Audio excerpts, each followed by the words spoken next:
నేను కూడా వైసీపీను. కానీ మీరు వైసీపీనా? వైసీపీ. ఎన్ని ఎకరాలు అన్న రైతు మీరు? 4 ఎకరాల రైతులు. మొత్తం చేతికి వచ్చేసిందన్న పంట? వచ్చిందయ్యా. వచ్చిందా? ఎంత ఉందన్న ధర? ధర ఈరోజు 9,000 కొంత వేసారు, నాకు 6,000 రూపాయలు కొంత వేసారు.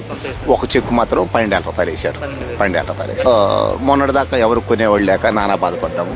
ఇంకా మా ఎదురు దయించి గవర్నమెంట్ ఈరోజు మాకు చాలా మేలు చేసింది. ఇప్పుడు గవర్నమెంట్ పట్టించుకోకముందు ఎంత వేసేవాళ్ళు ధర? కొనలేదు ఎవరు, అసలు ఎవరు కొనలేదు.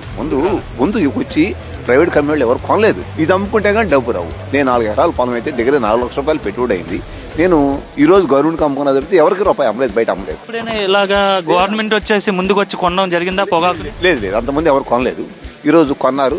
మేము ప్రభుత్వానికి కృతజ్ఞతలు తెలియజేస్తున్నాను. మాత్రం చంద్రబాబు నాయుడు గారు ఈ పని మాత్రం బాగా చేశారని నేను సంతోషంగా ఉంది. నాకు మాత్రం నేను కూడా వైసీపీను, కానీ ఇది మాత్రం రైతులకి చంద్రబాబు నాయుడుకి మేలు చేశారు. అంతవరకు కన్ఫర్మ్, అందులో అభ్యంతరం లేదు. ఈ కొనపోతే పరిస్థితి ఏంది?